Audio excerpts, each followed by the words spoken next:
Second সামেটিভের প্রস্তুতির জন্য class 8-এর তোমরা অনেকে প্রস্তুতি নিচ্ছ রায়মার্টিনের প্রশ্ন বিচিত্রা 2024 ক্লাস 8 এই বইটা থেকে। তো এখান থেকে আমরা ইংরেজির পেজগুলো আলোচনা করবো যেগুলো সেকেন্ড সামেটিভ ইভ্যালুয়েশনের জন্য রয়েছে। আজকে আমরা আলোচনা করব model question paper 14 Shri Ramakrishna Shikshalaya Howrah. এটা রয়েছে পেজ নাম্বার 80 পৃষ্ঠায় রয়েছে। একের একটা সিন প্যাসেজ দেওয়া আছে, ইট ওয়াজ ক্রিসমাস টাইম, এটা বড়দিনের সময় ছিল। এটা আমাদের নেওয়া হয়েছে কিংস টেল ওই গল্প থেকে। লাইনটা পড়ে আর মানে বলছি না, সরাসরি প্রশ্ন উত্তরে যাচ্ছি। প্রথমে 3খানা কোশ্চেন দেওয়া আছে। What was the condition of the people of Britain at the time of festivity? ওই উৎসবের সময়ে ব্রিটেনের লোকেদের অবস্থা কেমন ছিল? It was Christmas time, a time of festivity, but all around Britain people ever hungry, cold and frightened. তাহলে it was Christmas থেকে শুরু করে ফ্রাইটেন্ড অবধি, ইট ওয়াজ ক্রিসমাস থেকে শুরু করে ফ্রাইটেন্ড অবধি। এরকম ডট মারবে না, পুরো বাক্য দেখে লিখবে। এটা একের দাগের উত্তর। দুয়ের দাগে হোয়াট ওয়াজ রিটেন আপন the stone on which the sword was fixed? যে পাথরের উপর তলোয়ারটা আটকে ছিল, পাথরের গায়ে কী লেখা ছিল?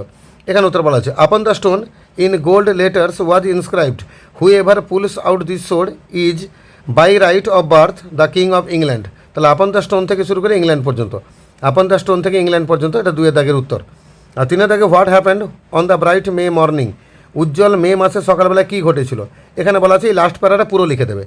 Upon a bright May morning, a great trial took place in the presence of many people. There were the peasants, the craftsmen, the merchants, as well as the barons. In front of everyone, Arthur, slender and young, lifted the sword easily.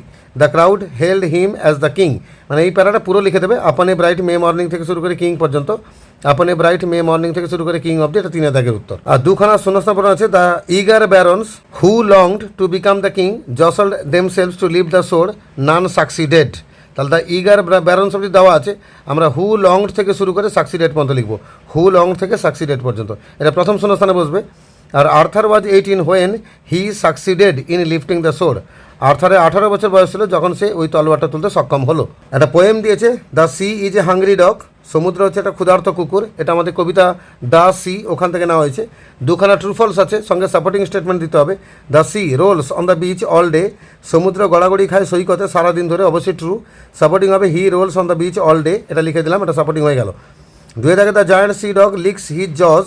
জকে কিন্তু leak করে না, মানে সে কিন্তু তার পজকে leak করে। তাহলে false লিখবো, F লিখলাম। সাপোর্টিং হবে লিকিং হিজ গ্রিজি পজ, এটা এখানে লিখে দিলাম, এটা সাপোর্টিং স্টেটমেন্ট 2 হলো। দুখানা কোশ্চেন দেওয়া আছে। What does the sea look like? সমুদ্রকে কেমন দেখতে লাগছিল? উত্তর হবে the sea looks like a hungry dog. আর what is the name of the poem and the poet? তো কবির নাম হচ্ছে, কবিতার নাম হচ্ছে দ্য সি, আর কবির নাম হচ্ছে জেমস রিভস। পুরো বাক্যে লিখবে অ্যাকচুয়ালি। একটা আনসিন দিয়েছে। One day a rich merchant went to Birbal. একদিন একটা ধনী বণিক বা ধনী ব্যবসায়ী সেই বীরবলের কাছে গেল, অ্যান্ড কমপ্লেন্ড টু হিম দ্যাট, এবং বীরবলের কাছে কমপ্লেন করলো যে হিজ হাউস ওয়াজ রবড, তার ঘর নাকি ডাকাতি হয়ে গেছে। He also told him that he suspects one of his servants to have robbed the house. সে বীরবলকে আরও যে বললো যে আমার সন্দেহ হচ্ছে আমার কোনো একজন চাকর লুট করেছে আমার ঘরটাকে। Birbal went to the merchants house. Birbal তখন বণিকের বাড়িতে গেল।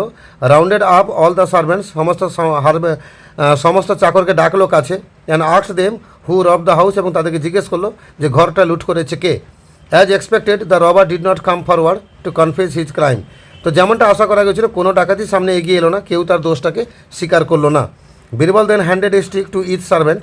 বীরবল তখন একটা করে ছড়ি বা একটা করে লাঠি সমস্ত চাকরকে দিল। And told them that the robber stick will grow 2 inches longer the next morning. এবং বলল যে তোমাদের মধ্যে যে ডাকাতি করেছে ওর লাঠিটা পরের দিন মানে আগামীকাল সকালবেলা সেটা কিন্তু 2 ইঞ্চি বেড়ে যাবে। The next morning Birbal asked the servants for the sticks. আর পরের দিন সকালবেলা বীরবল সমস্ত চাকরকে ছড়িগুলো চাইলো। And pointed out the culprit to the merchant, এবং খুঁজে বার করে দিল সে বদমাসটাকে, মার্চেন্টের হাতে তাকে ধরিয়ে দিল। The robber had reduced the length of the stick by 2 inches by the breaking it. Actually ডাকাত যে চাকরটা সে কী করেছিল, তার নিজের ছড়িটাকে 2 ইঞ্চি কেটে ছোটো করে দিয়েছিল। Expecting the stick to grow by the next morning. সে আসলে আশা করেছিল যে পরের দিন সকালবেলা 2 ইঞ্চি বেড়ে যাবে, তাহলে আমি ধরা পড়ে যাব, তাই সে 2 ইঞ্চি ছোটো করে দিয়েছিল। Thus Birbal caught the robber. এইভাবে বীরবল ডাকাতকে ধরে ফেলেছিল। লাঠি কি আর কখনো বাড়ে নাকি? কখনো বাড়বে না। তো বীরবল সেটা চালাকি করেছিল, আর যে ডাকাতি করেছিল সে ভয়ে কিন্তু 2 ইঞ্চি ছোটো করে দিয়েছিল, ফলে ধরা পড়ে গেছে। এবার দুখানা শূন্যস্থান পূরণ আছে। Birbal went to the merchants house and, Birbal ওই বণিকের বাড়িতে গেল এবং rounded up all the servants and asked them হু রব দ্য হাউস। তাহলে রাউন্ডেড আপ থেকে শুরু করে হাউস অব্দি, রাউন্ডেড আপ থেকে হাউস অব্দি প্রথম শূন্যস্থান। দুই থাকে Birbal told each of the servants that the robber stick. Birbal প্রত্যেকটা চাকরকে বলেছিল যে ওই ডাকাতে যে ছড়িটা সেটা কিন্তু will grow 2 inches longer the next morning. তাহলে the robber stick will grow 2 inches in the next morning, এটা লিখে দেবে।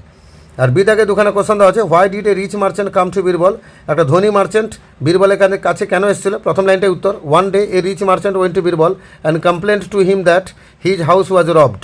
তাহলে ওয়ান ডে থেকে শুরু করে রবড অব্দি, এটা হয়ে গেল একের দাগের উত্তর। আর দুয়ের দাগে আছে, what did the rubber do with the stick, ডাকাত তার স্টিককে নিয়ে কী করেছিল? এবং শেষ বাক্যে উত্তর আছে, the robber had reduced the length of the stick by 2 inches by breaking it expecting the stick to grow by the next morning. তাহলে দ্য রবার হ্যাড রিডিউসড এখান থেকে শুরু করে নেক্সট মর্নিং অবধি, এটা দুয়ের দাগের উত্তর। কিছু গ্রামার দেওয়া আছে, he bought some flowers to decorate the room, infinitive বসাতে বলেছে, তাহলে টু ডেকোরেট হবে। আর দুয়ের দাগে হি ইজ এ ক্লেভার বয়, তো এখানে অপোজিট ওয়ার্ড ইউজ করতে বলেছে, ক্লেভারের অপোজিট হচ্ছে ফুলিশ, তাহলে হি ইজ এ ফুলিশ বয়। তিনের দাগে he is a man of great strength, এখানে ফ্রেজকে আন্ডারলাইন করতে বলেছে এবং কি ফ্রেজ বলতে বলেছে, আমরা আন্ডারলাইন করলাম এই অংশটা ফ্রেজ এবং সেটা adjective phrase. I have a pen which is green in colour, principal clause আর সাবঅর্ডিনেট ক্লজ আন্ডারলাইন করতে বলেছে বা চিনিয়ে দিতে বলেছে। আমরা which is green by colour এটা আন্ডারলাইন করলাম, এটাই সাবঅর্ডিনেট ক্লজ। সাবঅর্ডিনেট কি ক্লজ না অ্যাডজেক্টিভ ক্লজ, আর যেটা আন্ডারলাইন করলাম না সেটা হচ্ছে প্রিন্সিপাল ক্লজ বা মেন ক্লজ। আর দুটো শব্দ দিয়েছে এখানে, প্রেফিক্স বা সাফিক্স যোগ করতে বলেছে, স্টপ আছে তাহলে প্রেফিক্স যোগ করলে হবে নন স্টপ, আর চিয়ার আছে সাফিক্স যোগ করলে হবে চিয়ারফুল।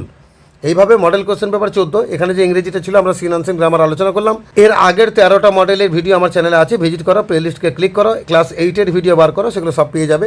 আর এরপর আর একটা মডেল বাকি আছে, সেই ভিডিও তাড়াতাড়ি আপলোড হয়ে যাবে।